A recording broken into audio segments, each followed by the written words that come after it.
Olá, meu nome é Gustavo e bem-vindo às notícias semanais mais relevantes sobre mercados financeiros, finanças, economia portuguesa e também fatores políticos que consideramos pertinentes.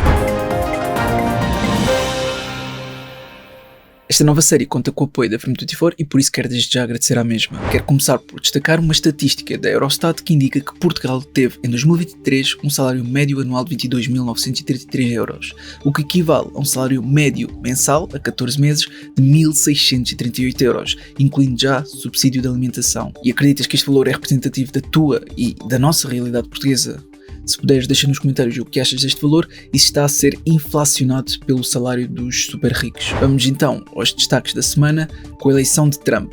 Wall Street teve a sua melhor semana em um ano, marcando um forte otimismo entre os investidores. Aliás, 2 dias após a eleição, a Fed baixou as taxas de juros em 0,25%, reforçando ainda mais este sentimento positivo. E com este clima positivo, empresas como a Palantir registraram ganhos significativos, com as suas ações a subirem 23% para um preço recorde, depois de ter mostrado também fortes resultados, incluindo uma subida de 30% nas vendas. Mas atenção que agora pode estar bastante sobrevalorizado. A Tesla também se destacou com uma subida de 15% logo após a vitória de Trump, com os investidores acreditarem que a vitória de Trump irá beneficiar a empresa de Elon Musk. Passando aos resultados de outras empresas, a Sony superou as expectativas ao registrar um aumento de 73% no lucro operacional. A Lucy também apresentou resultados ligeiramente acima das expectativas dos analistas, embora sem grande impacto nas ações. Por outro lado, algumas empresas no setor automóvel enfrentaram dificuldades.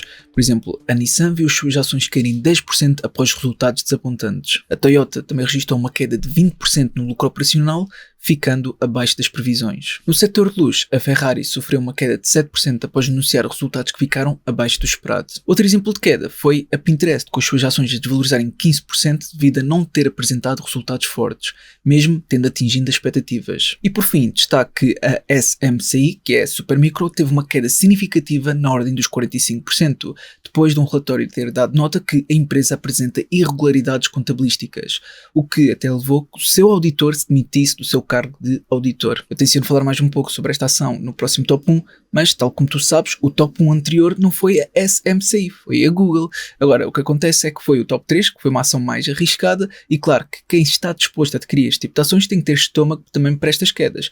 Eu, no meu caso, invisto por longo prazo e tu deves entender se faz ou não sentido para o teu perfil e objetivos de investidor. Isto também serve para mostrar que nós, investidores, não conseguimos e não temos essa obrigação de prever este tipo de acontecimentos, porque quando eu adquiri, isto ainda não havia esta probabilidade.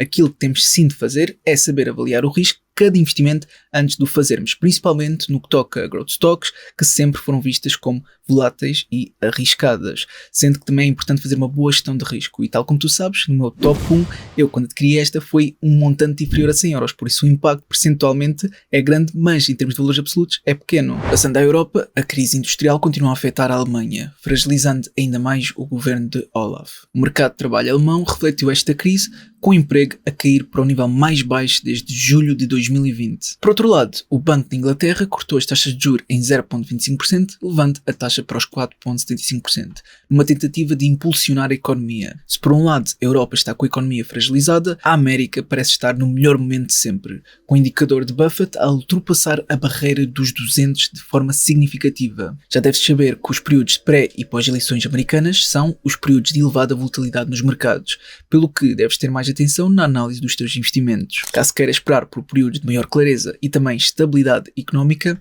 sabes que é possível aplicar as poupanças em produtos de baixo risco e elevada liquidez, mas claro que também com rentabilidades relativamente interessantes. No setor energético, a OPEP decidiu adiar o aumento da oferta de petróleo, preferindo avaliar as movimentações da Fed, dos Estados Unidos e da China antes de tomar decisões. Entre os indicadores da semana, já vimos que o indicador de Buffett atingiu novos máximos históricos.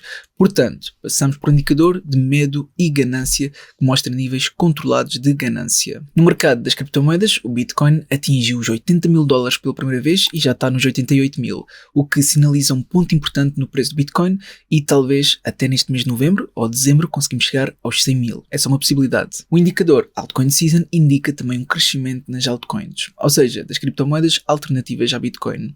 Isto deveu-se principalmente devido à vitória de Trump nas eleições, que trouxe mais força a todas as criptomoedas. Já o indicador de medo e ganância das criptos mostra sinais de ganância extrema, o que é algo a ter em conta. Por fim, deixo nota dos earnings da próxima semana e para começar temos a Walmart no dia 19. Depois, no dia 20, temos a Nvidia, e aqui será interessante ver se seguirá a mesma tendência das outras Big Tech.